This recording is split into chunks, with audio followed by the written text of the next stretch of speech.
వెలుగును నీ సత్యంను బయలుదేరచేయము. అవి నాకు త్రోవ చూపును. అవి నీ పరిశుద్ధ పర్వతమునకును నీ నివాస స్థలమునకును నన్ను తోడుకుని వచ్చును. అప్పుడు నేను దేవుని బలిపీఠమునందుకు నాకు ఆనంద సంతోషములు కలుగు చేయు దేవుని యొద్దకు చేరుదును. దేవా నా దేవా, సితార వాయించుచు నీకు కృతజ్ఞతాస్తుతులు చెల్లించెదను. ప్రభునందు ప్రియులారా, యథార్థ హృదయంతో మన తండ్రి అయిన దేవుని సమీపించి ఆయన గురించి మన పాపములు ఒప్పుకొని మన ప్రభు అయిన యేసుక్రీస్తు పేరిట మనకు క్షమాపణ దయచేయమని వేడుకొను. ప్రభువు నామము వలననే మనకు సహాయము కలుగుచున్నది.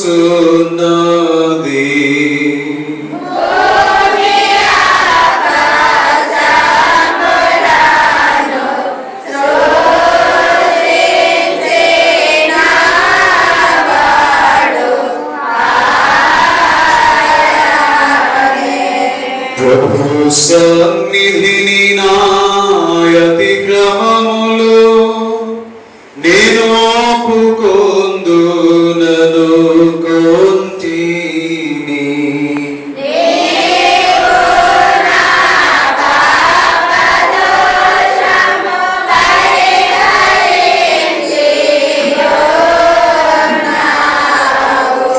మా సృష్టికర్తవు విమోచకుడైన సర్వశక్తిగల దేవా, దేవులము పాపులమగు మేము స్వాభావికముగా పాపులమనియు అపవిత్రులమనియు తలపు వలన మాట వలన క్రియ వలన నీకు విరోధముగా పాపము చేస్తామనియు నీ ఎదుట ఒప్పుకొనుచున్నాము.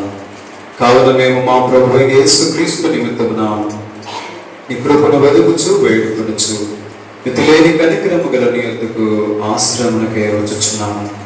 మా కొడుకు చనిపోటికై ఈ జగదేవ కుమారుని ఇచ్చిన మిగల కన్యగల దేవా, మమ్మల్ని కనికరించి ఆయన నిమిత్తమున మా సమస్త పాపములకు క్షమాపణ దయచేయండి.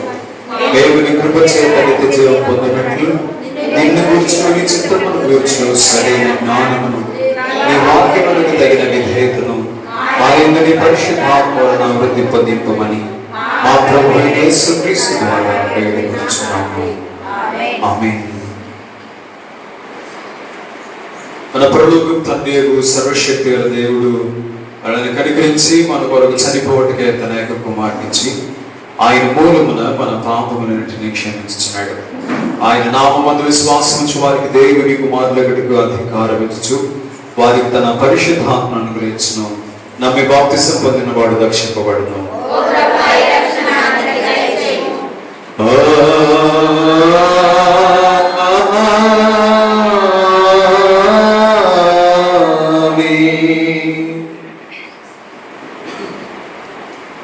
ఎపిఫానియా తర్వాత 3వ ఆదివారం కొరకు ఏర్పాటు చేయబడిన ప్రారంభ గీతమును చదవగలుగుతాం. ఆయన దూతులరా, మీరందరూ ఆయనకు నమస్కారం చేయండి. సియోను నివాసులు ఆ సంగతి విని సంతోషించుచున్నారు. ఓ యెహోవా, ఈ న్యాయ విధులను బట్టి యూదా కుమార్తెలు ఆనందించుచున్నారు. యెహోవా రాజ్యము చేయుచున్నాడు. భూలోకము ఆనందించుగాక, ద్వీపములన్నీ సంతోషించుగాక. తండ్రికి కుమారునికి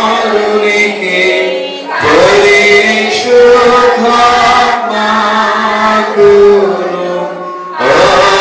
ఆదియందు ఇప్పుడు ఎల్లప్పుడూ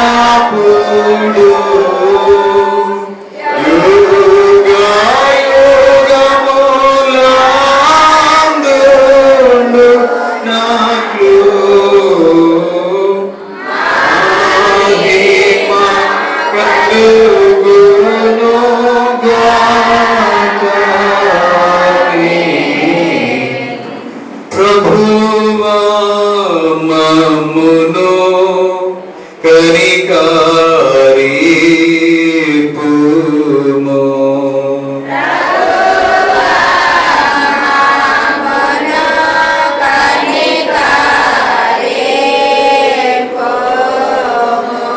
క్రీస్తు మమ్మును కనికరింపుము.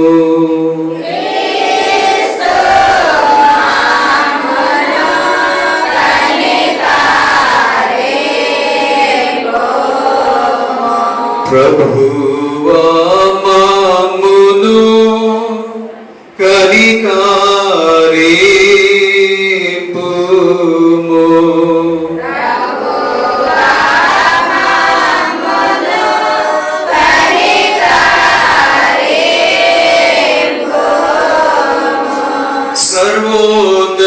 సర్వోన్నతమైన వాణిలో దేవునికి మహిమా.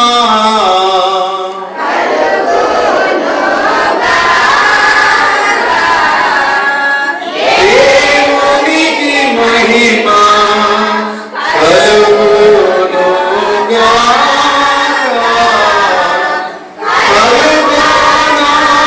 కలుగునోన్నతమైన ఘన స్థలములందు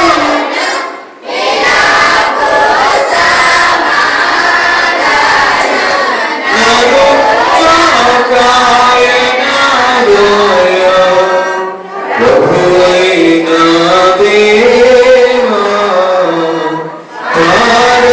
పరమరాజా సర్వపరిపాల పరిపూర్ణ శక్తి గల పరమ జనగానికు మహిని స్తుతించుచు మరి పుగడుచున్నాము. మహిమ పరచుచు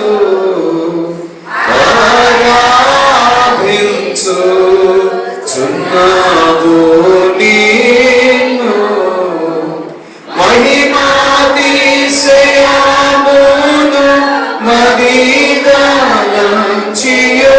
నీకు మహిని మా స్తుతి కృతజ్ఞతనిచ్చుచున్నాము.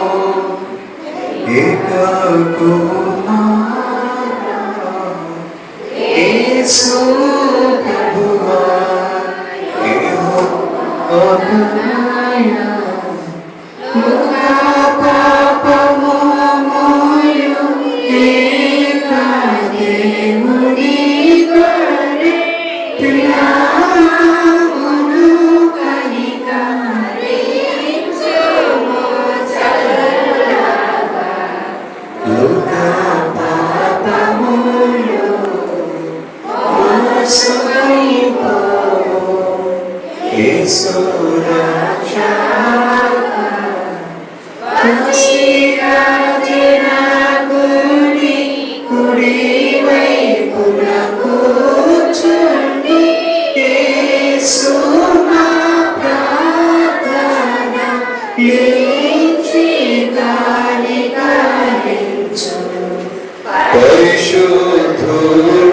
పరిశుద్ధుడావు ప్రభుడవు నీవు, ప్రభువైన క్రీస్తు పరిశుద్ధాత్మతో తండ్రి కైన దేవుని యందు పరిపూర్ణ మహిమతో ప్రభావితున్నామిప్పుడు.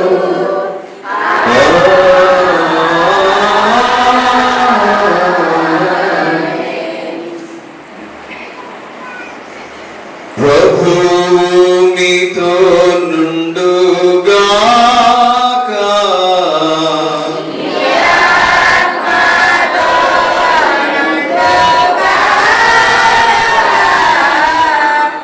ప్రార్థిద్దాము. సర్వశక్తి మీకు కనికరం కలిగిన దేవా, మా బలహీనతలను కరుణతో చూచి మా కలుగు సకల పాయములలోనూ ఇబ్బందుల్లోనూ సహాయం చేసి మమ్మల్ని కాపాడడానికి ప్రభావము గల నీ కుడి చేయి చాపమని ఏదోనో పరిశుద్ధాత్మతోనో సహాయక దేవుడి యుగయుగములు జీవించు పరిపాలించుచుండు మీ కుమారుడున్న మా ప్రభువునైనా యేసు క్రీస్తు ద్వారా వేడుకొనుచున్నాము. ఆమేన్. దయచేసి కూర్చున్నాం. ప్రియులారా, ఎపిఫానియా తర్వాతి 3వ ఆదివారం కొరకు ఏర్పాటు చేయబడిన పరిశుద్ధ లేఖన భాగములను చదువుకుందాం. ఇది ఏర్పాటు చేయబడిన పాత నిబంధన పాఠము సంఖ్యాకాండము 24వ అధ్యాయము 10వ వచనం నుండి 17వ వచనం వరకు రీతిగా వ్రాయబడినది. సంఖ్యాకాండము 24వ అధ్యాయము 10వ వచనం నుండి 17వ వచనం వరకు ఉన్న లేఖన భాగాన్ని చదువుకున్నాం. ఈ దినము కొరకు ఏర్పాటు చేయబడిన పాత నిబంధన పాఠ్యభాగము సంఖ్యాకాండము 24వ అధ్యాయము 10వ వచనం నుంచి 17వ వచనం వరకు చదువుకున్నాం.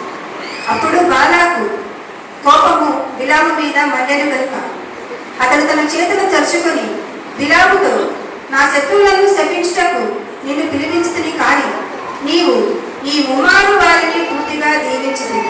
కాబట్టి నీవు ఇప్పుడు నీ చోటికి వేగముగా వెళ్ళుము. నేను నిన్ను మిక్కిలి ఘనపరచదనని చెప్పితిని, కానీ యెహోవా నీవు ఘనత పొందకుండా ఆటంకపరచదని. అందుకు బిలాము బాలాకుతో, బాలాకు తన ఇంటెడు వెండి బంగారములను నాకు ఇచ్చినను నా ఇష్టము చొప్పున మేలైనను కీడైనను చేయుటకు యెహోవా సెలవిచ్చిన మాటను మీరలేదు. యెహోవా ఏది సెలవిచ్చునో అదే పలికెదనని నీవు నా ఎద్దకు పంపిన నీ దూతలతో నేను చెప్పలేదా? చిత్తగించుము. నేను నా జనుల ఎద్దకు వెళుచున్నాను.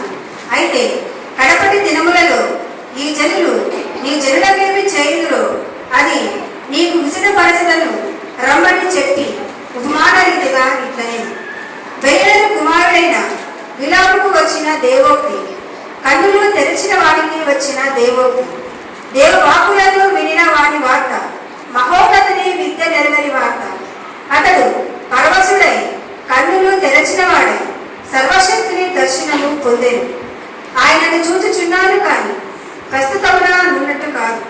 ఆయనను చూచుచున్నాను కానీ సమీపమున నున్నట్టు కాదు.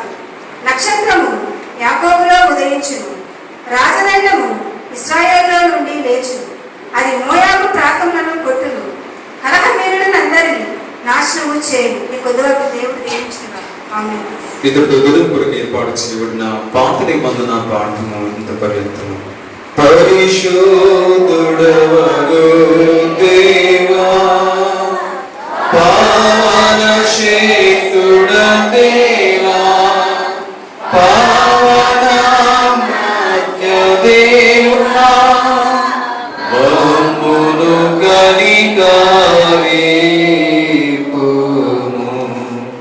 ఇతరుల కొరకు ఏర్పాటు చేయబడిన పత్రిక పాఠము అపోస్తలుడైన పౌలు రోమీయులకు రాసిన పత్రిక 5వ అధ్యాయము 1వ వచనం నుండి 5వ వచనం వరకు ఈ రీతిగా రాయబడినది. అపోస్తలుడైన పౌలు రోమీయులకు రాసిన పత్రిక 5వ అధ్యాయము 1వ వచనం నుండి 5వ వచనం వరకు ఇలాగన రాయబడి ఉన్నది. అపోస్తలుడైన పౌలు రోమీయులకు రాసిన పత్రిక 5వ అధ్యాయం 1 నుండి 5వ వచనం చదువు. కాబట్టి విశ్వాసం మనము నీతిమంతులుగా తీర్చబడి మన ప్రభు అయిన యేసుక్రీస్తు ద్వారా దేవునితో సమాధానం కలిగి ఉన్నాం. మరియు ఆయన ద్వారా మనం విశ్వాసం వలన ఈ కృపయంలో ప్రవేశం గలవారమై అందులో నిలిచింది దేవుని మహిమను గురించి నిరీక్షణను బట్టి అతిశయపడుతున్నాం. అంతేకాదు శ్రమ ఓర్పు పరీక్ష నిరీక్షణ కలుగజేయునని ఎరిగి శ్రమల యందును అతిశయపడున్నాము.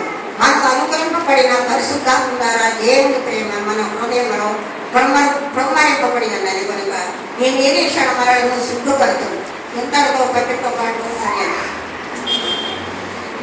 హల్లెలూయా, హల్లెలూయా, హల్లెలూయా. ఇతరుల కొరకు ఏర్పాటు చేయబడిన సువార్త పాఠము పరిశుద్ధుడైన మత్తయి రాసిన సువార్త 11వ అధ్యాయము 25వ వచనం నుండి 30వ వచనం వరకు ఈ రీతిగా వ్రాయబడినది. ఓ ప్రభువా నీకు మహిమ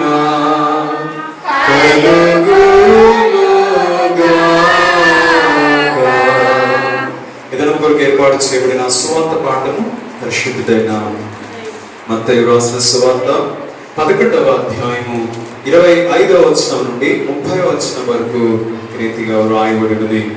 ఆ సమయమున యేసు చెప్పినదేమనగా, తండ్రి, ఆకాశమునకును భూమికి ప్రభువా, నీవు జ్ఞానులకును వివేకులకును ఈ సంగతులను మరుగు చేసి పసిబాలురకు బయలుపరచినవని నిన్ను స్తుతించుచున్నాను. అవును తండ్రి, ఇలాగూ చేయటాన్ని దృష్టికి అనుకూలమాయను.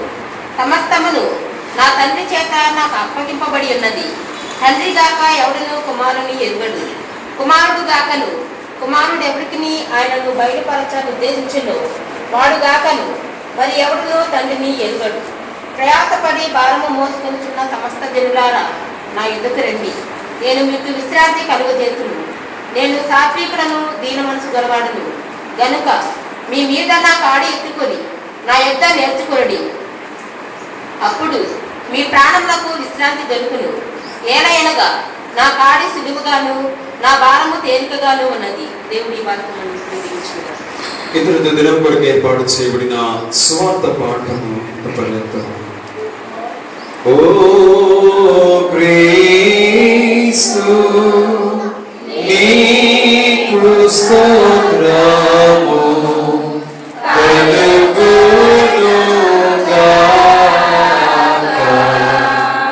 మనమందరము అలాగే నిలబడి ఉండి అపోస్తలుల విశ్వాస ప్రమాణమును మన విశ్వాసంగా ఒప్పుతున్నాం. భూమి ఆకాశములను సృజించిన సర్వశక్తి గల తండ్రి అయిన దేవుని నమ్ముచున్నాను. ఆయన కుమారుడు మన ప్రభువైన యేసుక్రీస్తు నమ్ముచున్నాను. ఈయన పరిశుద్ధాత్మ వలన గర్భము ధరింపబడి కన్య అయిన మరియకు పుట్టి పొంతి పిలాతు అధికారం క్రింద శ్రమపడి సిలువవేయబడి చనిపోయి సమాధి చేయబడిననియు అదృశ్య లోకములోనికి దిగిననియు చనిపోయిన వారి నుండి 3వ దినమున లేచి పరలోకమునకెక్కి సర్వశక్తి గల తండ్రి అయిన దేవుని కుడి చేతుల అక్కడ కూర్చునేవాడనియు సజీవులకును మృతులకును తీర్పు చేయడానికి వందనడు వచ్చునని నమ్ముచున్నాను. పరిశుద్ధాత్మ నమ్ముచున్నాను. పరిశుద్ధ క్రైస్తవ సంఘముగు పరిశుద్ధుల సహవాసమును పాప క్షమాపణయు పునరుత్థానమును నిత్య జీవమున్నవని నమ్ముచున్నాను. ఆమేన్. దయచేసి కూర్చున్నాం.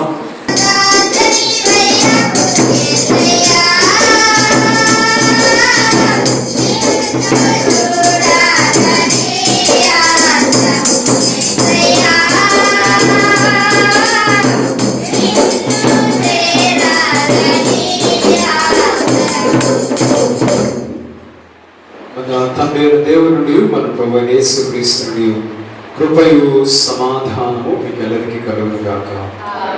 ఆమేన్. దయచేసి కూర్చుందాం.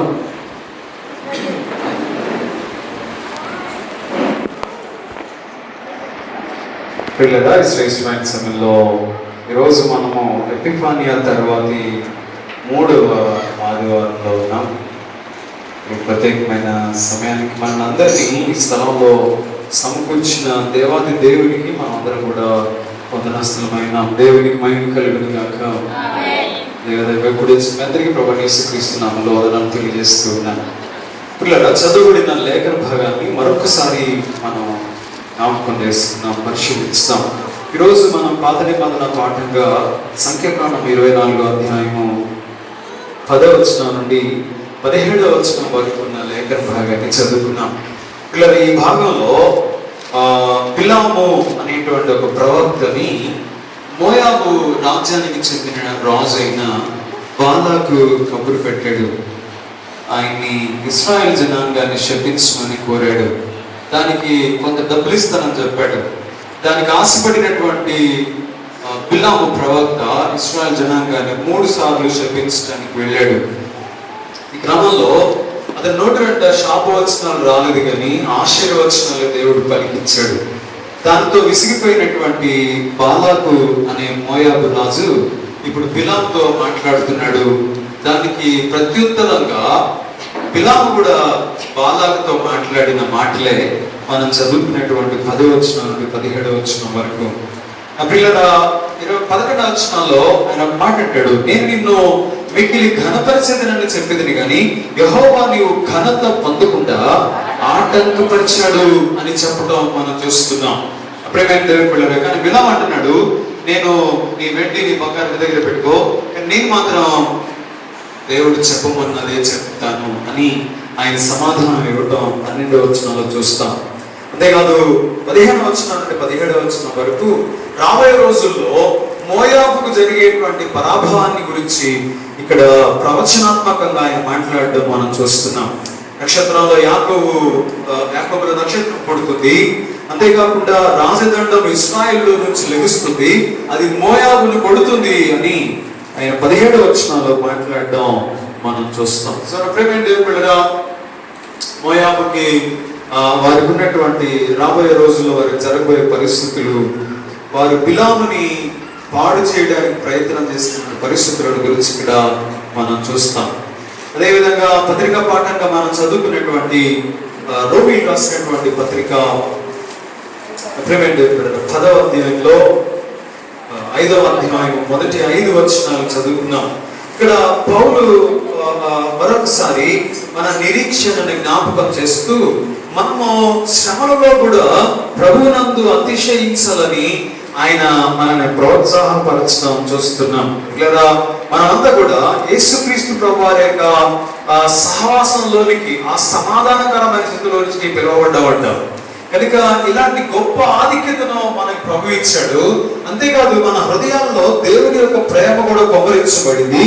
కనుక మనము ఓర్పు కలిగించేటువంటి మన శ్రమంలో మనము ఓర్పు ద్వారా పరీక్ష ద్వారా నిరీక్షను మనము శ్రమలలో కూడా అతిశయమును అనుభవించాల్సిన అవసరం ఉంది అని ఆయన జ్ఞాపకం చేయడం మనం చూస్తున్నాం. 5వ వచనం ఉంటాడు, ఏలైనగా ఈ నిరీక్షణ మనను సిగ్గుపరచదు, మనకు అనుగ్రహింపబడిన పరిశుద్ధాత్మ ద్వారా దేవుని ప్రేమ మన హృదయాల్లో కుమ్మరించబడింది.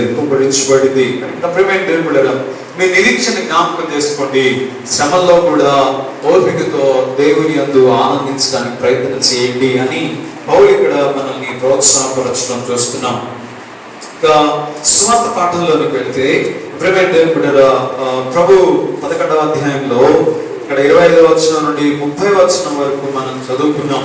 కొరాజీనా, బేత్సాయిదా, కపెర్నహూం అనే ప్రాంతాల్లో ఆయన విస్తారమైనటువంటి అద్భుతాలు చేసినా కూడా వాళ్ళ మనస్సు మారలేదు. అందుకని వాళ్ళతో ప్రభువు చాలా బాధగా ఈ మాట మాట్లాడుతున్నాడు.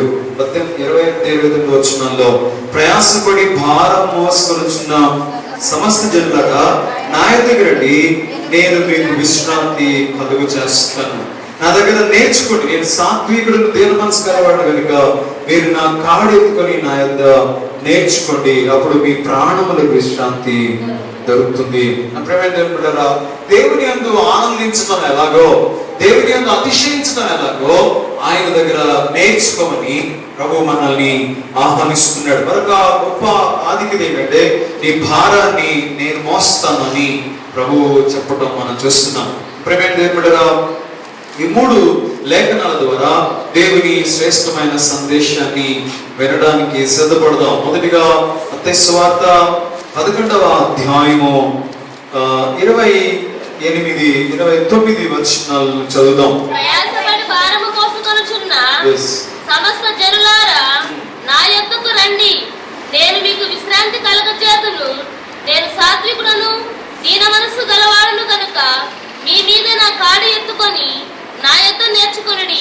దేవుడు తన పరిశుద్ధ వాక్యమును దీవించును గాక. ఆమేన్. ప్రార్థన చేద్దాం. దయచేసి తలలు ఉంచండి, కళ్ళు మూసుకునండి.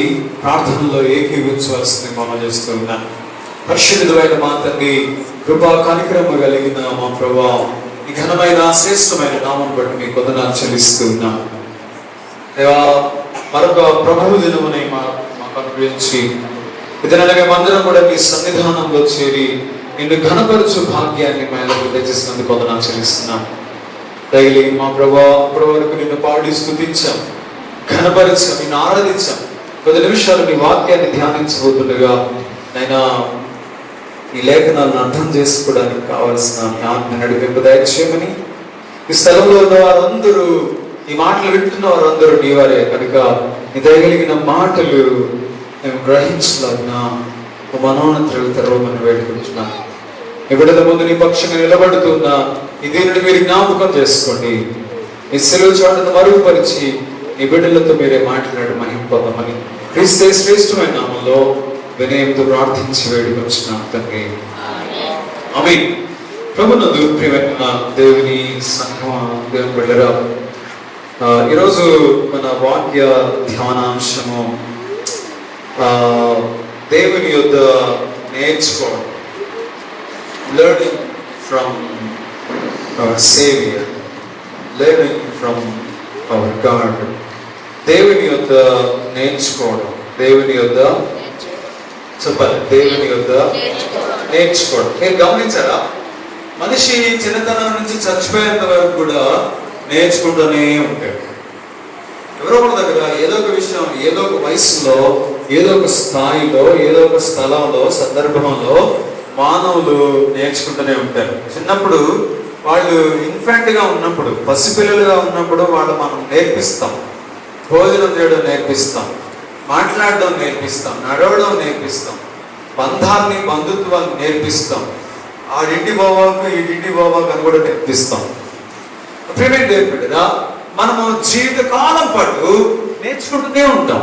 మనుషుల దగ్గర నేర్చుకోవచ్చు, లేక పరిస్థితుల ద్వారా నేర్చుకోవచ్చు, చదువుకోవడం ద్వారా నేర్చుకోవచ్చు, లేక కాలానుగుణంగా అనుభవాల ద్వారా కూడా జీవితానికి సంబంధించినటువంటి పాఠాన్ని నేర్చుకుంటాం. కానీ నా ప్రియమైన దేవుని బిడ్డలారా, ఇవి నేర్చుకున్నటువంటి విషయాలు ఎంతవరకు మన జీవితాలకి పనిచేస్తాయో తెలియదు. కానీ నా ప్రియమైన దేవుని బిడ్డలారా, మానవులు ఒకళ్ళ దగ్గర ఒకరినొకరు ట్రైన్ చేసుకుంటా ఉంటారు, ఒకరినొకరు తరబీదు చేస్తూ ఉంటారు, ఒకరికొకరికి జ్ఞానాన్ని బోధించుకుంటూ ఉంటారు. కానీ ఈ జ్ఞానము మనుషుల మధ్య దూరాన్ని పెంచడం కోసం సహాయపడుతుంది తప్ప దేవుణ్ణి సమీపంగా ఆయన చేరుకోవడానికి, దేవుణ్ణి ఆరాధించడానికి ఉపయోగపడడం లేదు.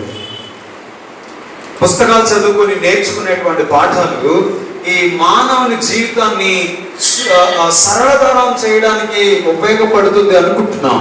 కానీ ఉదాహరణకి మనిషి ఉత్తరాలు రాయడం నేర్చుకున్నాడు కదా, కానీ తర్వాత ఉత్తరాలు కాదు, ఫోన్ ఉంటే బాగుంటుంది అని ల్యాండ్లైన్ కనిపెట్టాడు, ఫోన్ వాడడం స్టార్ట్ చేశాడు, నేర్చుకున్నాడు. ఇది ప్రతిసారి ఒకే చోటకి వెళ్ళి మాట్లాడాల్సి వస్తూ ఉంది. అందుకని సెల్ ఫోన్ కనిపెడితే బాగుంటుంది, సెల్ ఫోన్ వాడడం నేర్చుకున్నాడు. కానీ టెక్నాలజీ మన మధ్య దూరాన్ని పెంచుతూ వచ్చింది. మనిషి పుస్తకాల ద్వారా లేక లోకం ద్వారా నేర్చుకునేటువంటి జ్ఞానము, లోకం ద్వారా, మనుషుల ద్వారా నేర్చుకునేటువంటి విషయాలు మన మధ్య అంతరాన్ని పెంచుతూ వచ్చింది. అంతకు మించి దేవుని దగ్గర నుంచి మనల్ని దూరం చేసింది. ప్రియమైన దేవుని బిడ్డలారా, అందుకనే ఈరోజు మనం మళ్ళీ తిరిగి పాత స్థలానికి రావాల్సిన అవసరం. మీరు గమనించారా, ఏదో మనంలో దేవుడు ఎందుకు వాళ్ళని అక్కడ పెట్టాడు? ముందుగానే సమస్త భూమిని సేద్యం చేయడానికి దేవుడు వారిని సర్వలోకాన్ని పంపించవచ్చు కదా. అప్పటికి ఇంకా నరులు లేరు కదా భూమిని సేద్యపరచడానికి. ఎందుకని వాళ్ళని కొంతకాలం ఏదో మనలోనే పెట్టుకున్నాడు? అది కూడా ఆయన సహవాసం ఎందుకు పెట్టుకున్నాడు? ఆయన ప్రతి చల్లబూట వేళ వాళ్ళ దగ్గరికి వచ్చి వారితో సహవాసం ఎందుకు చేయాల్సి వచ్చింది? ఎందుకు అనే సమాచారం మన దగ్గర లేదు.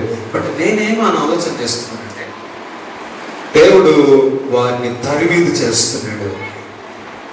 ఎందుకంటే మీరు ఆదికాండం 1వ అధ్యాయంలో సర్వమానవాళికి ఇచ్చినటువంటి ఒక ఆశీర్వాదం ఉంటుంది కదా, మీరు ఫలించండి, అభివృద్ధి చెందండి, విస్తరించండి, భూమిని నిండించండి. సో దేవుని యొక్క ఆశీర్వాదం, ఆ ఫలాన్ని భూమి మీద ఉన్న ప్రతి జాతి మనిషి అనుభవించాలి. ఆదాము ద్వారా లోకంలోనికి విస్తరించబోతున్నటువంటి మనుషులంతా కూడా ఈ ఆశీర్వాదాన్ని స్వతంత్రించుకోవాలి. కానీ మన ఆది తల్లిదండ్రులు చేసిన అతిక్రమాన్ని బట్టి ఈరోజు నేటి పరిస్థితులను మనం అనుభవిస్తున్నాం. అది నిన్న మళ్ళా తిరిగి మనము మూల పాఠాలని దేవుని దగ్గర నేర్చుకోవాల్సినటువంటి అవసరం ఉంది. ఏం నేర్చుకోవాలి మనం? ఒకసారి అపోస్తలుడైన పౌలు రోమీయులకు రాసినటువంటి పత్రికలోకి వెళ్తే అక్కడ 5వ అధ్యాయంలో, రోమాపత్రిక 5వ అధ్యాయంలో 1వ వచనం నుండి చదివితే ఇక కొన్ని విషయాలు జ్ఞాపకం చేస్తున్నాడు. కాబట్టి విశ్వాసం వలన మనము నీతిమంతులముగా తీర్చబడి మన ప్రభువైన అయిన యేసుక్రీస్తు ద్వారా దేవునితో సమాధానము కలిగి ఉన్నాము. యాక్చువల్లీ ఫుట్నోట్లో కలిగి ఉన్నాము అని ఉంటుంది అక్కడ. ఇక్కడ ఏమంటున్నాడు? విశ్వాసం మూలమున మనము నీతిమంతులముగా తీర్చబడి మన ప్రభువైన అయిన యేసుక్రీస్తు ద్వారా దేవునితో సమాధానము కలిగి ఉన్నాము. ఆల్రెడీ దేవుడు మనకి ఆ ఫ్రెండ్లీ హెల్తీ రిలేషన్ ని మళ్ళా తిరిగి దేవుడు మనకి ఇచ్చాడు. మొదటి నిన్ను నీతిమంతునిగా చేశాడట. 2 ఆయనతో సమాధానాన్ని నీకు అనుగ్రహించాడు. పౌలు ఈ విషయాన్ని కొరింథీ పత్రిక కూడా ఆయన 7వ అధ్యాయంలో జ్ఞాపకం చేస్తాడు. ఏముంటుంది అక్కడ? కొరింథీయులకు రాసినటువంటి మొదటి పత్రిక 7వ అధ్యాయంలో ఒక మాట చదువుదాం. కొరింథీయుల 2వ పత్రిక 5వ అధ్యాయం 18-19 వచనాలు. సమస్తము దేవుని వలనైనవి, ఆయన మనలను క్రీస్తు ద్వారా తనతో సమాధానపరుచుకొని ఆ సమాధానపరచు పరిచర్యను మాకు అనుగ్రహించును. ప్రియమైన దేవుడు కదా, మనందరినీ కూడా దేవుడు క్రీస్తు ద్వారా తనతో సమాధానపరచుకున్నాడు. దేవుడికి స్తోత్రం కలుగును గాక. ఇంతకుముందు దేవుడితో మనకు ఆ సమాధానం లేదు. మనము ఏదైనా మన నుండి నిర్దాక్షిణంగా ఆజ్ఞాతిక్రమం వల్ల బయటికి గెంటివేయబడ్డాం. ఆ రోజు నుంచి దేవునికి దూరంగా బ్రతుకుతున్నాం. కానీ యేసుక్రీస్తు ప్రభువు ద్వారా మనల్ని దేవుని యొక్క సహవాసంలోనికి ఆయన మళ్ళా తీసుకొచ్చాడు. ఇది ఎలా జరిగింది అని అంటే, మిమ్మల్ని నీతిమంతులుగా తీర్చడం ద్వారా. ఒకటి, మనం అందరము యేసుక్రీస్తు ప్రభువు వారి యొక్క విమోచనము ద్వారా నీతిమంతులముగా తీర్చబడ్డాం. దేవునికి స్తోత్రం కలుగును గాక. ఇంతకుముందు దేవుని మీద తిరుగుబాటు చేశాము. ఇంతకుముందు దేవుని ఆజ్ఞను అతిక్రమించి దేవుని ఎదుట దేవుని శత్రువులుగా దేవుని మీద తిరుగుబాటు చేసి మనము నీతి మారిన వారికి బ్రతికాము. కానీ యేసుక్రీస్తు ప్రభువు వారికి విమోచనం ద్వారా, అనగా ఆయన మన పాపములను క్షమించడం ద్వారా మనలందరినీ కూడా ఆయన నీతిమంతులుగా చేశాడు. రోమపత్రిక 3వ అధ్యాయము 24వ వచనంలో ఈ మాట చూస్తాం. 23-24 వచనాల్లో మనం అందరం పాపం చేసి దేవుడు అనుగ్రహించిన మహిమను పొందలేకపోతున్నారు. అయితే ఇప్పుడు 24వ వచనంలో, కాబట్టి నమ్మువారు ఆయన కృప చేతనే క్రీస్తు యేసునందలి విమోచనము ద్వారా ఉచితముగా నీతిమంతులని తీర్చబడుచున్నారు. దేవునికి స్తోత్రం కలుగును గాక. యేసు క్రీస్తు యొక్క విమోచనము ద్వారా, విమోచనం అంటే మన అపరాధములకు క్షమాపణ కలగడం. విమోచన అనే మాటకు అర్థం ఏంటంటే, ఎఫెసీ పత్రిక 1వ అధ్యాయం 7వ వచనంలో ఈ మాట ఉంటుంది. మన అపరాధములకు క్షమాపణ కలిగింది, దాన్నే విమోచన. మనల్ని దేవుడు మన అపరాధము నుండి ఆయన మనల్ని క్షమించి మనల్ని విమోచించడం ద్వారా మనల్ని నీతిమంతులుగా. ఇప్పుడు నువ్వేం నేర్చుకోవాలి అని అంటే, నేను నీతిమంతులుగానే ఎలా బ్రతకడం నేర్చుకోవాలి. మనల్ని ఆల్రెడీ నీతిమంతులు చేశారు. ఫర్ ఎగ్జాంపుల్, మనం ఈరోజు చర్చకు వచ్చినప్పుడు అందరం కలిసి శుభ్రంగా తలస్నానం చేసి వచ్చాం. చేశారా? స్నానం చేసి వచ్చాం అంటే ఇక ఎప్పటికి మురికి అవ్వదా? అదే ఇంటికి వెళ్ళిపోయి అలాగే కూర్చొని కాళ్ళ చేతులు మొహాలు కడుక్కోకుండా తింటారా? ఎందుకని? స్నానం చేసినా మళ్ళా తిరిగి మన శరీరాలు మురికి అవ్వడానికి అవకాశం ఉంటుంది. ఒకవేళ దేవుడు నిన్ను నీతిమంతుడిగా చేసినా నువ్వు ఆ నీతిని కాపాడుకోకపోతే మరలా తిరిగి పాత రోత బ్రతుకులోకి వెళ్ళిపోయేటువంటి ప్రమాదం ఉంది.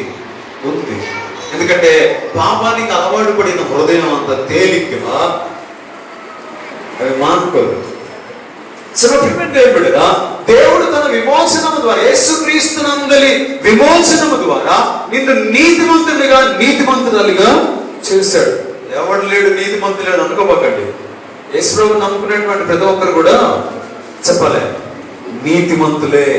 నువ్వు నిజంగా యేసుక్రీస్తు వారిని హృదయపూర్వకంగా నీ జీవితంలో ఆహ్వానించుంటే, నీ పాపములను ఒప్పుకొని నువ్వు ఆయన యందు క్షమాపణ పొందుంటే నువ్వు నీతిమంతుడివే, నువ్వు నీతిమంతురాలివే. సో ఇప్పుడు ఆ నీతిని కాపాడుకోవడం కోసం నువ్వు చచ్చిపోయేంత వరకు ప్రయత్నం చేయాలి. నాకు చేత కదా విషయం. అందుకని దేవుని వద్ద నుంచి నేను ఆయన దగ్గర నేర్చుకోవాలి. నీతిమంతుడిగా బ్రతకడం నేర్చుకోవాలి. లేఖనాల ద్వారా ఆయన వ్యక్తిగతంగా నీతో నాతో లేఖనాల ద్వారా ఆయన మాట్లాడతాడు. నువ్వు నీతిగా బ్రతకడం ఎలాగో నేర్పిస్తాడు. అందుకే నీతిగా ఉండడం అంటే ఏంటి? నీతిగా ఉండడం అంటే ఏంటి? ఒకటి దేవునిగా అంగీకరించడం, దేవుణ్ణి ఆయన కోణంలో ఆయన ఏమైనాడో ఆయనకి లాగా ఆయన్ని వెంబడించడం, ఆయన నమ్ముకోవడం, ఆయన మీద విశ్వాసం ఉంచడం, ఆయన మీద ఆధారపడటం. రెండు, నీతిగా బ్రతకడం అంటే దేవుని చిత్తమును సంపూర్ణంగా నెరవేర్చడం. సో ఇప్పుడు నీతిమంతుడుగా చేయబడ్డావు, ఇప్పుడు నీతిమంతుడిగా బ్రతకడం నేర్చుకోవాల్సిన అవసరం. సో దేవునిగా అంగీకరించి దేవునిగా విశ్వసించడానికి ప్రయత్నం చేయాలి. దేవుడు ఏ విధంగా మన నుంచి ఆయన మనం వెంబడించాలని కోరుకుంటున్నాడో అలాగే మనం ఆయన వెంబడించడం ప్రారంభించాలి. యేసుక్రీస్తు ప్రభువు చెప్పాడు, ఎవడైనా ఒకవేళ నన్ను వెంబడించాలనుకుంటే తను ఉపేక్షించుకొని తన సిలువనెత్తుకొని నన్ను వెంబడించాల్సినటువంటి, దేవుని వెంబడించే క్రమంలో అది దేవుని యొక్క దృక్పథం. దేవుడిని నమ్ముకోవడం అంటే రెండు టెంకాయలు తీసుకొని వచ్చి ఆయన దగ్గరికి ఆహారం పెట్టడం కాదు. దేవుడిని నమ్ముకోవడం అంటే కృతజ్ఞతగా ఏదో కానుకేయడమో లేకపోతే ఆహారం తీసుకురావడమో, లేకపోతే దేవుడిని నమ్ముకోవడం అంటే ఇట్లాంటి కార్యక్రమాల్లో పాల్గొనడం కాదు. ఏదో ఉంది ప్రభు అంటున్నాడు, నువ్వు ఒకవేళ నన్ను నమ్ముకోవాలి, నన్ను వెంబడించాలంటే, నువ్వు నీతిమంతుడిగా చేయబడిన నన్ను వెంబడించాలంటే డినై యువర్ సెల్ఫ్, నిన్ను నువ్వు జయించుకోవాలి.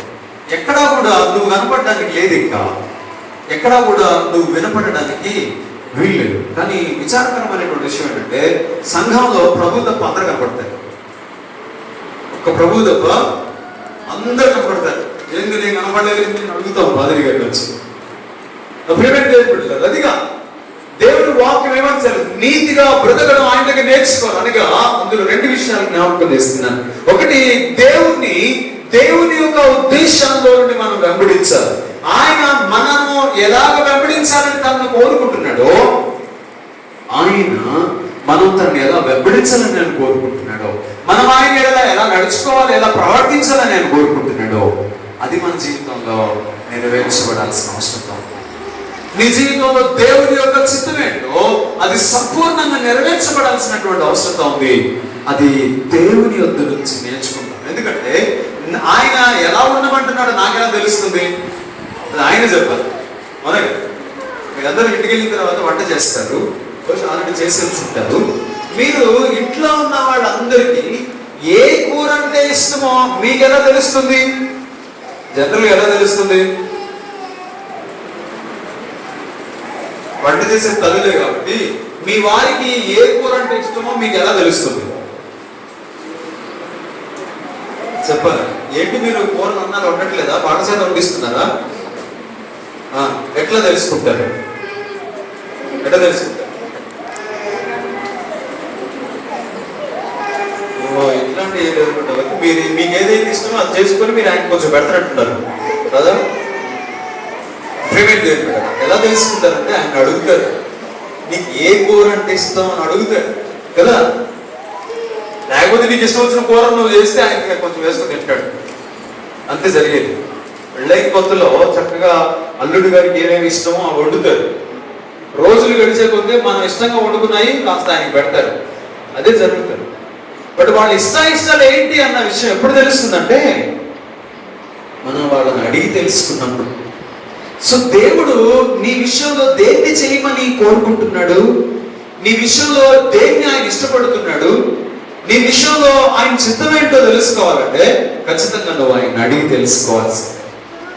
ప్రేమ దేవుడు లేఖనాల ద్వారా దేవుడు నువ్వు నీతిగా బ్రతకటం ఎలాగో ఆయన నేర్పిస్తాడు. రెండు, ప్రేమ దేవుడు విశ్వాస జీవితం ఎప్పుడు కూడా పూల పల్లకి లాంటిది కాదు. యేసుక్రీస్తు ప్రభువు గొడవ చేసిన ప్రసంగంలో ఆ 5వ అధ్యాయంలో మొదటి 16 వచనాలు 13 వచనాలు కనుక మీరు జాగ్రత్తగా గమనిస్తే ఆయన చెప్పుకొచ్చిన విషయాలు అన్ని మీరు జాగ్రత్తగా బేరీజు వేస్తే అందులో ప్రభువుని నమ్ముకుంటే ఏడవాల్సి ఉంటుంది, ప్రభువుని నమ్ముకుంటే హింసించబడాల్సి ఉంటుంది, అవమానించబడాల్సి ఉంటుంది, నిందించబడాల్సి ఉంటుంది. యేసు ప్రభువుని నమ్ముకుంటే అలాంటివి నువ్వు ఎదురు చూడాల్సి ఉంటుంది అని ప్రభు హెచ్చరించినట్లుగా ఉంటుంది. చదవండి ఒకసారి మత్తయి సువార్త 5వ అధ్యాయంలో ఆయన కొండ మీద చేసినటువంటి ప్రసంగంలో ఆ ప్రారంభ మాట 11, 12 వచనాలు చదవండి. నా నిమిత్తము జనులు మిమ్మును నిందించి హింసించి మీ మీద అబద్ధముగా చెడ్డ మాటలలో పలుకున్నప్పుడు మీరు ధన్యులు, ఇంకా సంతోషించండి, ఆనందించండి, పరలోకమందు మీ ఫలము అధికమగును. ఇలాగే వారు మీ పూర్వమందున్న ప్రవక్తలను కూడా, అంటే ఏం చెప్తున్నాడు ప్రభు వారు, నువ్వు ఇల్లు కట్టుకుంటావో లేదో తెలియదు కానీ ఖచ్చితంగా హింసించబడతావు, దూషించబడతావు, అవమానించబడతావు యేసుక్రీస్తు ప్రభువుని నమ్ముకుంటే. నీకు బ్యాంక్ బ్యాలెన్స్ పెరుగుతుందో లేదో తెలియదు, నీకు ప్రమోషన్ వస్తుందో రాదో తెలియదు, నీ వ్యాపారం అభివృద్ధి చెందుతుందో లేదో తెలియదు, నువ్వు భూములు ఆస్తులు ఐశ్వర్యాలు సంపాదిస్తావో లేదో తెలియదు కానీ యేసుక్రీస్తు ప్రభువుని నమ్ముకుంటే ఖచ్చితంగా నువ్వు హింసలు ఎదుర్కోవాల్సి ఉంటుంది, నిందలు అనుభవించాల్సి ఉంటుంది, ఉపద్రవాలు హింసలు ఎదుర్కోవాల్సి ఉంటుంది. అయితే వాటిలో కూడా ప్రభు కోసం ఎలా నిలబడాలో నేర్చుకోవాల్సి ఉంటుంది. కేవలం సంతోషం వచ్చినప్పుడు దేవుని స్తుతించి కృతజ్ఞత కూడికి పెట్టుకొని దేవుని ఘనపరచడం మాత్రమే కాదు, హాస్పిటల్లో బెడ్ మీద ఉన్నప్పుడు కూడా దేవుని కోసం బ్రతకటం నేర్చుకోవాలి. పెళ్ళైనప్పుడు, పిల్లలు పుట్టినప్పుడు, ఉద్యోగాలు వచ్చినప్పుడు కేవలం అప్పుడు మాత్రమే కాదు ప్రభు కొరకు జీవించేది. నీకు సంబంధించిన వాళ్ళందరూ నేను విడిచిపెట్టి వెళ్ళిపోయినా, చేయలేదానికి నువ్వు నిందను అనుభవిస్తున్నా, లేకపోతే నీ విశ్వాసానికి 10 రకాలైన శ్రమలను అనుభవిస్తున్నా, అక్కడ కూడా ప్రభువునందు ఆనందించగలగడం నువ్వు నేను నేర్చుకోవాలి. ఆ విషయాన్ని రోమిలకు రాసిన పత్రికలో పౌలు ఈ మాట జ్ఞాపకం చేస్తున్నాడు. ఏమంటాడు ఆయన? రోమపత్రిక 5వ అధ్యాయము 2వ వచనం నుండి చదువుదాం. మరియు ఆయన ద్వారా మనము విశ్వాసం వలన కృపయందు ప్రవేశము గలవారమై అందులో నిలిచి ఉండి దేవుని మహిమను గురించిన నిరీక్షణను బట్టి అతిశయపడుచున్నాము. మళ్ళీ చదువుతాను వినండి. మరియు ఆయన ద్వారా మనం విశ్వాసం వలన ఈ కృపయందు ప్రవేశము గలవారమై అందులో నిలిచి ఉండి దేవుని మహిమను గురించిన నిరీక్షణను బట్టి అతిశయపడుచున్నాము. ప్రియమైన దేవుడు యేసుక్రీస్తు ప్రభువారు ఒక గొప్ప నిరీక్షణ మనకి ఇచ్చాడు. ఏంటంటే, నేను వచ్చిన తర్వాత మిమ్మల్ని అందరిని కూడా నేనుండే స్థానంలోనికి మిమ్మల్ని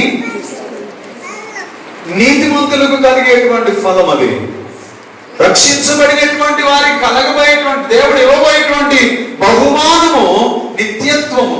నా ప్రియులారా, ఆ నిరీక్షణ యందు మనము అతిశయపడుతూ బ్రతకాలంట. ఇంకొక మాట కూడా కింద మనం 3-4 వచనాల్లో ఉంటుంది. అంతేకాదు, శ్రమ ఓర్పును, ఓర్పు పరీక్షను, పరీక్ష నిరీక్షణను కలుగు చేయడని ఎరిగి శ్రమల యందు అతిశయపడుదుము. ఇక్కడ అతిశయము అనే మాటకు అర్థం ఏంటంటే ఎక్స్ట్రీమ్లీ హ్యాపీ, గ్రేట్ జాయ్. అతిశయపడటం ఇక్కడ ఉన్నటువంటి మాటకు అర్థం ఏంటంటే అమితమైనటువంటి ఆనందం. ఎప్పుడంట ఈ అతిశయం ఎప్పుడు కలగాలంట? శ్రమలయందును. శ్రమలయందు ఆనందం కలుగుతుందా? అయితే అవునని చెప్పండి, లేకపోతే లేదని చెప్పండి. మీరు అలాగా చూస్తా ఉంటే నాకే అనుమానం వస్తుంది. ఏంటి విశ్వాసం? శ్రమలలో ఉన్నప్పుడు ఆనందం కలుగుతుందా? మీకు నష్టం వచ్చినప్పుడు అదే నష్టం వచ్చింది నాకు అని ఎవరన్నా అనుకుంటారా? కానీ క్రైస్తవుడు అది నేర్చుకోవాలట. శ్రమలలో కూడా అతిశయించడం నేర్చుకోవాలట. ఎట్లా కుదురుతుంది? పౌలు సందర్భంలో తన జీవితాన్ని గురించి ఒక సాక్ష్యం ఇస్తున్నాడు. ఆయన కూడా చాలా సమస్యలు ఉన్నాయి. పౌలు గొప్ప సువార్థికుడిగా, ఒక గొప్ప అపోస్తలుడిగా కనిపిస్తాడు. కొన్ని సందర్భాల్లో పిరికివాడిగా, భయస్థుడిగా కనిపిస్తాడు. చిన్న విషయాలకు కూడా ఆయన బెంబేలెత్తిపోయిన వాడిలా కనిపిస్తాడు. ఒకరోజు దేవుడి దగ్గరికి వెళ్ళి ప్రార్థన చేస్తున్నాడు. అయ్యా, ఇదిగో నాకు ఈ సమస్య ఉంది, దీన్ని తీసే ప్రభువా. ఒకటి కాదు, రెండు కాదు, 3 సార్లు ప్రార్థన చేశాడు. 3 సార్లు అంటే ఉదయం సార్, మధ్యాహ్నం సార్, సాయంత్రం సార్. ఇప్పుడు మొదటిసారి ఎంతకాలం ప్రార్థన చేశాడు తెలీదు, రెండోసారి ఎంతకాలం ప్రార్థన చేశాడు తెలీదు, మూడోసారి ఎంతకాలం ప్రార్థన చేశాడు తెలీదు. కానీ 3 సార్లు ప్రార్థన చేస్తూ ఉన్నప్పుడు దేవుడు ఒక మాట చెప్పాడు. ఏమని? పౌలు, అబ్బాయి దాని గురించి మర్చిపో, దాని గురించి నువ్వు ప్రార్థన చేయడం వేస్ట్, అది ఉండడం నాకు ఇష్టమే. కానీ దానికంటే నా కృపని ఎడల నేను కనపరుస్తా, అత్యధికం అవుతుంది. చదవండి, కొరింథీయులకు రాసినటువంటి 2వ పత్రిక 12వ అధ్యాయము. అపోస్తలుడైన పౌలు కొరింథీయులకు రాసిన 2వ పత్రిక 12వ అధ్యాయము 7వ వచనం నుండి చదువుదాం. నాకు కలిగిన ప్రత్యక్షతలు బహు విశేషముగా ఉన్నందున నేను అత్యధికముగా హెచ్చిపోకుడు నిమిత్తము నా శరీరంలో ఒక ముళ్ళు, నేను అత్యధికముగా హెచ్చిపోకుండా నిమిత్తము నన్ను నలగగొట్టుటకు సాతాను యొక్క దూతగా నాలో ఉంచబడిందట. ఆ సమస్య ఆ పౌలుని నలగొడుతూ ఉందట. ఎలాగా? సాతాను దూతగా ఉంచబడిందట. ఎంత బాధపడుతున్నాడు దాని గురించి. అందుకనే తను తీసివేయబడాలి, అది తన నుంచి విడిపించబడాలని ఆయన 3 సార్లు ప్రార్థన చేశాడు. అయితే దేవుడు ఏమని సమాధానం ఇచ్చాడు? నా కృప నీకు చాలును. 8వ వచనం, అది నా యొద్ద నుండి తొలగిపోవలనని దాని విషయమై ముమ్మారు ప్రభువుని వేడుకుంటుని, అందుకు నా కృప నీకు చాలును, బలహీనత యందు నా శక్తి పరిపూర్ణమగుచున్నదని ఆయన నాతో.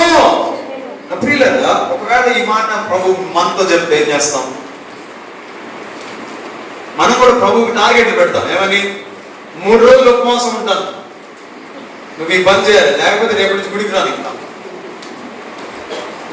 7 వారాలు ఉపవాస ప్రార్థన పెడతాను, నువ్వు ఈ పని చేయాలి, లేకపోతే నీకు నాకు ఏం సంబంధం లేదు అన్నట్టు జరుగుతాయి. ఆయనకి ఏమన్నా భయం అండి మీరు బెదిరించడానికి? ఏమన్నా నేను రాను అని అంటే ఇప్పుడు ఏం చేస్తాడు ఆయన? దేవుని యొక్క అవసరత నాకుంది, కానీ నా అవసరత దేనికి లేదు.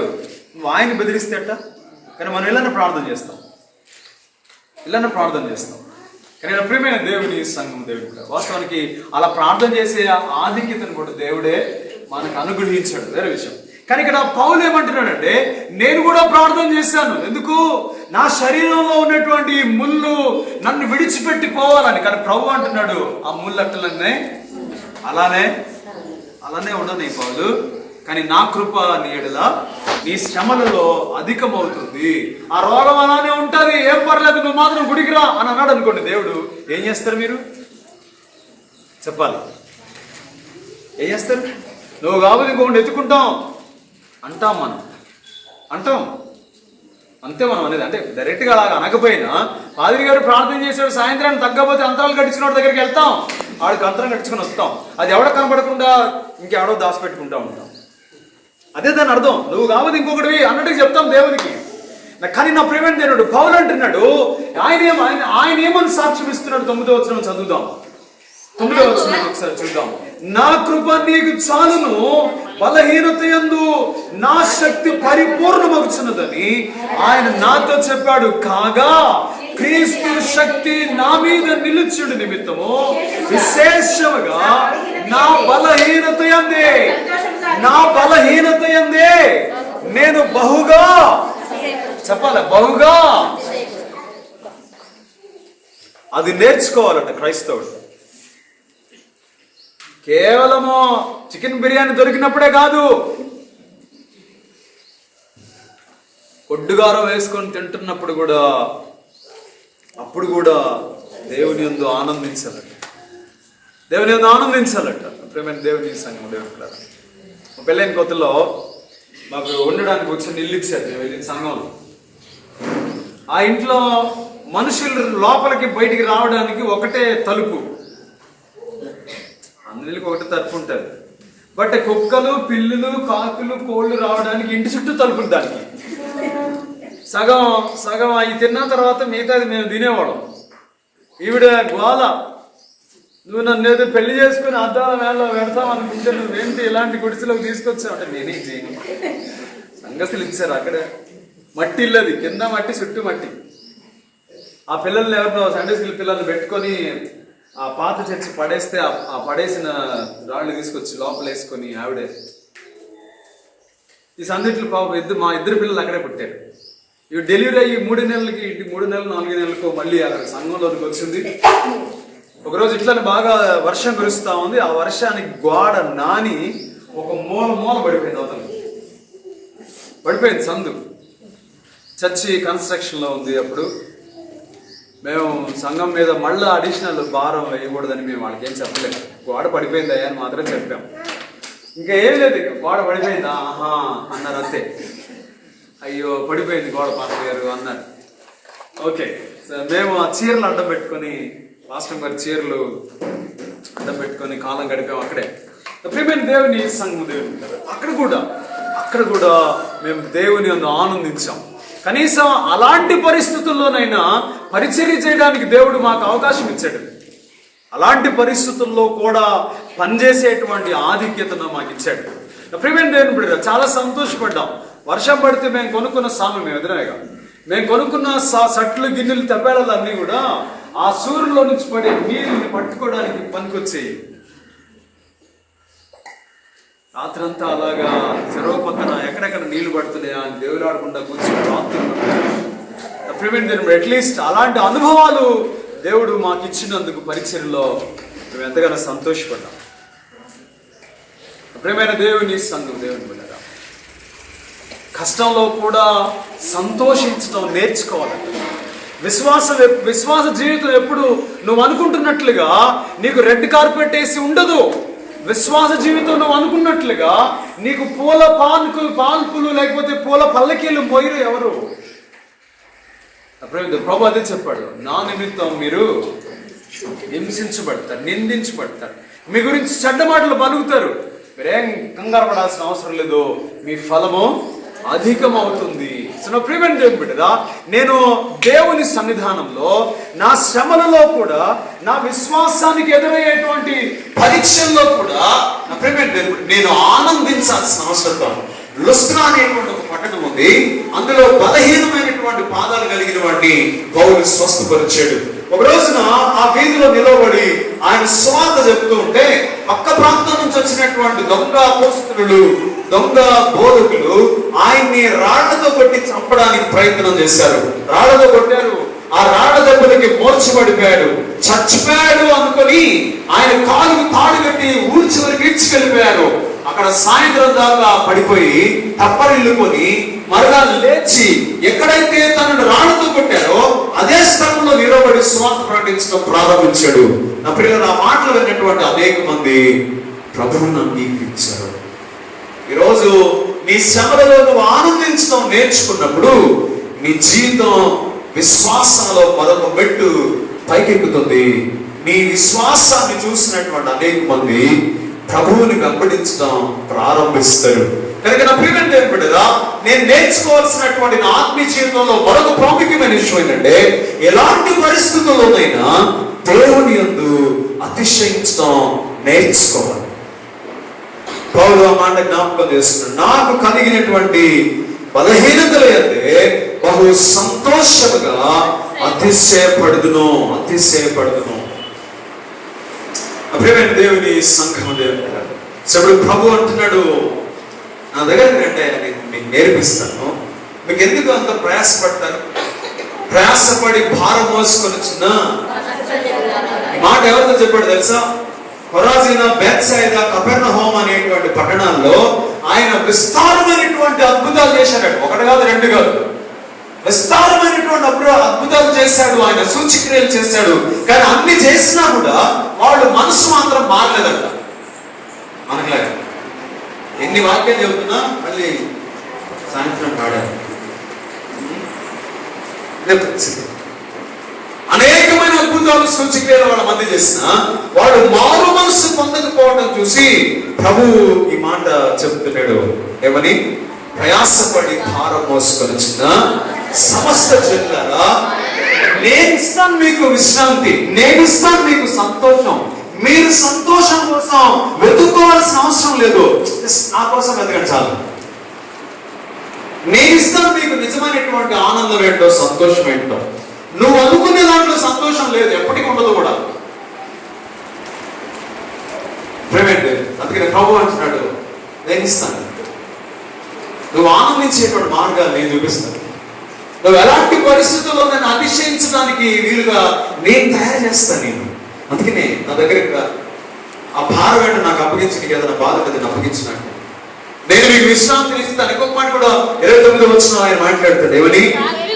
నేను సాత్వికులను, దీన మనస్సు కలిగిన వాడిని, కాబట్టి మీ మీద నా కాడి మోయండి.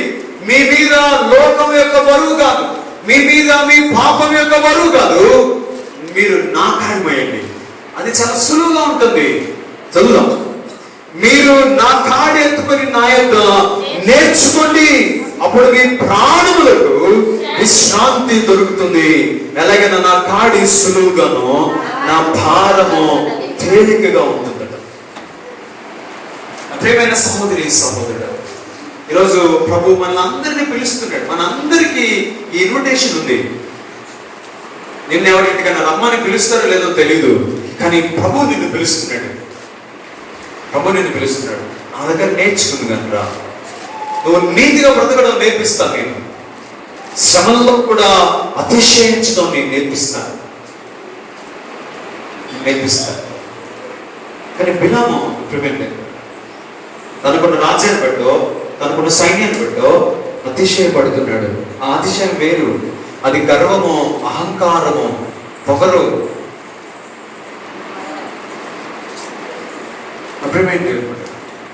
అది బాలాన్ని కలిగి ఉంది. అది నాశనానికి దారితీస్తుంది. దేవునిలో ఆనందము నిన్ను ఆశీర్వాదంలోకి నడిపిస్తే, కానీ నీకున్నటువంటి అతిశయము అది నిన్ను నాశనానికి నడిపిస్తుంది. ప్రియమైన దేవుని దేవుడు, నేను బాలాక్ జోలికి వెళ్ళడం లేదు. వాస్తవానికి బాలాక్ అనేవాడు మోయాబీలు రాజు. మోయాబీలు ఎవరో తెలుసా? గుర్తుందా? మోయాబీలు ఎవరు? లోతు యొక్క చిన్న కుమార్తెతో కనినటువంటి సంతానం మోయాబీలు. అలాంటి నీచమైనటువంటి బ్రతుకుతున్నవాడు కూడా ఇశ్రాయేలు జనాంగం మీద, దేవుని ప్రజల మీద అతిశయిస్తున్నాడు. అందుకనే మొత్తాన్ని సమూలంగా నాశనం చేయడానికి దేవుడు ప్లాన్ చేస్తున్నాడు. ఆయన అన్నాడు, బిలాము వచ్చి రాబోయే రోజుల్లో నీకు జరగబోయేటువంటి పరాభవాన్ని చెప్తా విను. నేను యాకోబులో నక్షత్రం ఉదయిస్తుంది, రాజదండం లేస్తుంది, అది మోయాబును కొడుతుంది, కలహవీరులందరినీ కూడా నాశనం చేస్తుందట. ఎవరి మోయాబులు? ఇక్కడ ఎవరైనా మోయాబీలు ఉన్నారా? చెప్పండి. ఇక్కడ ఎవరైనా మోయాబీలు ఉన్నారా లేదా? చూద్దాం. ఉన్నారు. ఎత్తుకేసి ఎవరు మోయాబీలు అంటే ఇరిమియా గ్రంథం 40 గ్రంథంలోకి వెళదాం పిల్లలు. 48వ అధ్యాయం 29-30 వచనాలు చదువుదాం. ఇరిమియా గ్రంథం 48వ అధ్యాయం 29-30 వచనాలు. మోయాబీయుల గర్వమును గురించి వింటిమి, వారు బహు గర్వపోతులు. వారి అతిశయమును గురించి, గర్వమును గురించి, బహు అహంకారమును గురించి పొగరుడు గురించి మాకు సమాచారం వచ్చింది. వారి తామసమును అనుసరించి వచింపరాని వారి ప్రగల్భములను నాకు తెలిసేనివి. చేయదగని క్రియలు వారు బహుగా చేస్తున్నారు. ఇదే యెహోవా వాక్కు. వాళ్ళ తోడు తీయబోయేటువంటి సమయం వచ్చింది అంటున్నాడు. సో ఇప్పుడు నా ప్రియమైన కదా, ఒకవేళ నీ కలిగి ఉన్న దాన్ని బట్టి, నీ స్థితిని బట్టి, నీ పేరును బట్టి, నీ అధికారాన్ని బట్టి, నీ అంతస్తును బట్టి ఒకవేళ నువ్వు గర్వపడుతున్నావా, వాటిని బట్టి అతిశయపడుతున్నావా, వాటిని బట్టి పొగరుగా మాట్లాడుతున్నావా, నువ్వే మోయాబీయుడివి, మోయాబీరాలివి. దేవుడు అంటున్నాడు, ఆయన దండంతో కొడతాడు నిన్ను, నీ పొగను అనుస్తాడు. కాబట్టి బాలకు అతిశయపడద్దు. వాళ్ళు అతిశయపడాల్సి వస్తే దేవుడు నిన్ను రక్షించాడని అతిశయపడు. ఒకవేళ అతిశయపడాల్సి వస్తే ఆయన నిన్ను నీతిమంతునిగా చేశాడని అతిశయపడు. ఒకవేళ అతిశయపడాల్సి వస్తే శ్రమలలో కూడా నేను ఇంకా ప్రభు కోసమే నిలబడగలుగుతున్నాను అని అతిశయపడు.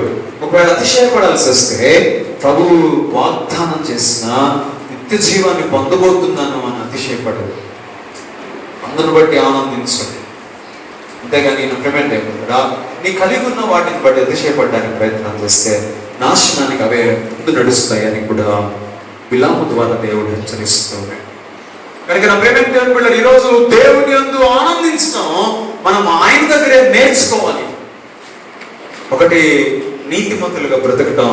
రెండు, శ్రమలలో కూడా ఆనందించడం ప్రభు దగ్గర నేర్చుకోవాలి. ఆయన పిలుస్తున్నాడు, నేను నేర్పిస్తాను, నా దగ్గర రండి, నేను మీకు నేర్పిస్తాను, నా కాడి మోయండి, అది చాలా సులువుగా ఉంటుంది, నా భారం చాలా తేలిగ్గా ఉంటుంది. నా కాడు ఎత్తుకొని నా యొద్ద నేర్చుకోండి, నా యొద్ద నేర్చుకోండి. తలలో వచ్చుదాం, ప్రారంభిస్తున్నాం, ప్రార్థనలోకి విద్దాం. ఒక నిమిషం తలలోంచి ప్రార్థనలోకి విద్దాం పిల్లలు. ఒక నిమిషం తలలోంచి ప్రార్థనలోకి విద్దాం. శ్రేష్టమైన సమయంలో మనం విన్న ఈ మాటలు జ్ఞాపకం చేస్తున్నాం. నువ్వు దేన్ని బట్టి ఆనందపడుతున్నావు? నీ ఆస్తిపాస్తులు బట్టా, నీ ఉద్యోగాన్ని బట్టా, నీ బలాన్ని బలగాన్ని బట్టా, లేకపోతే నీ జ్ఞానాన్ని బట్టా, నీ అధికారాన్ని బట్టా? దేన్ని బట్టి? మర్చిపోవద్దు పిల్లగా, ఒకరోజు వాటన్నింటిని నువ్వు ఎక్కడే వదిలిపెట్టి వెళ్ళిపోవాల్సి ఉంటుందని దేవుని వాక్యం సెలవిస్తుంది.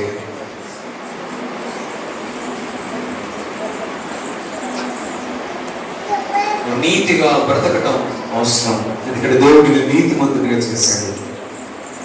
శ్రమలలో కూడా నువ్వు దేవుని కొరకు బ్రతకటం అవసరం, ఎందుకంటే అలాంటి వాడి కోసం ఆయన శ్రేష్టమైనటువంటి బహుమానాన్ని, నిత్యత్వాన్ని సిద్ధపరుస్తున్నాడు.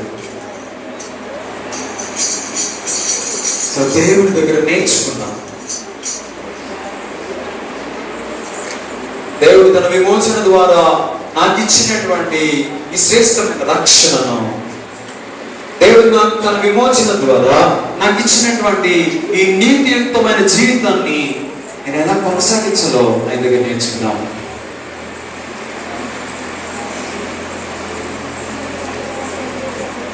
కష్టంలో, నా ఇరుకులో, ఇబ్బందుల్లో, నా శ్రమల్లో దేవుని యందు ఆనందించడం ఎలా ఆయన నేర్పిస్తానంటున్నాడు. ప్రభుని అడుగుదాం, ప్రభుని అడుగుదాం. ఇంటి దగ్గర నేర్చుకునే మనసు నాకు దయచేయండి, నీకు విధేయత చూపే మనసు నాకు దయచేయండి. ప్రభుని అడుగుదాం. నీ కాడి మోసే అవకాశాన్ని నాకు ఇవ్వండి ప్రభుని. ప్రార్థన చేద్దాం. పరిశుద్ధుడు అయిన మా తండ్రి, ప్రేమ నమ్మకమైన దేవా, నీ ఘనమైన శ్రేష్టమైన నామం బట్టి మీకు వందనాలు చెల్లిస్తున్నాను. ఏదైనా ఈ మాట మా హృదయాల్లో భద్రపరచుకోవడానికి సహాయం చేయండి. ఏ ఆ లోకం నుంచో మనుషుల నుంచో కాదు, కానీ మీ యొక్క నేర్చు సహాయం చేయండి. యేసుక్రీస్తు ప్రభువు ద్వారా పాప మరణములను విమోచించి మమ్మల్ని నీతిమంతులుగా చేశారు. నీతిమంతులుగా బ్రతకటం ఎలాగా నేర్పించండి. మా విశ్వాస యాత్రలో మేము ఎదుర్కొనేటువంటి అనేకమైన శ్రమల్లో, నిందల్లో, హింసల్లో మీ అందు అతిశయించే భాగ్యాన్ని మాకు నేర్పించండి. ప్రతిదినము నిన్ను గురించిన అనేకమైన ఆత్మీయ పాఠాలు నీ కాడి మోస్తూ నేర్చుకునే భాగ్యాన్ని అనుగ్రహించు. పెద్దబడిన వాక్య బిడ్డ హృదయంలో భద్రపరచున్నాను. క్రీస్తు శ్రేష్టమైన నామంలో వినయంతో ప్రార్థించి వేడుకొంచున్నాం తండ్రి. ఆమేన్. సమస్త జ్ఞానములకు మించిన దేవుని సమాధానము ప్రభువైన యేసుక్రీస్తు వలన మీ హృదయములకు మీ తలంపులకు కావలెను గాక. ఆమేన్.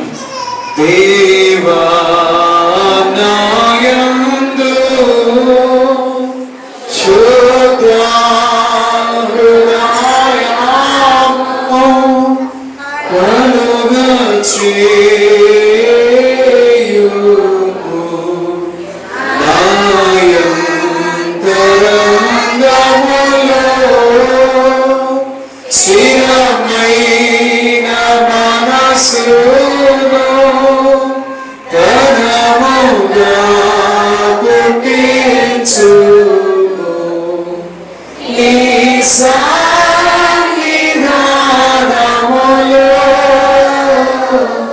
నుండి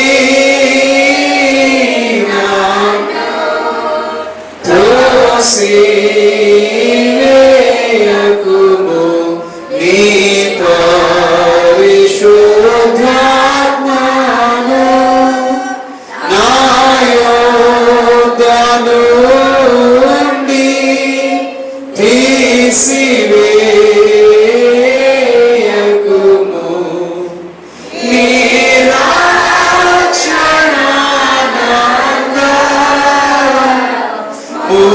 నాకు మరలా పుట్టించుము. సమృద్ధిగల మనసు కలుగచేసి నన్ను దృఢపరచుము. దయచేసి కూర్చుందాం.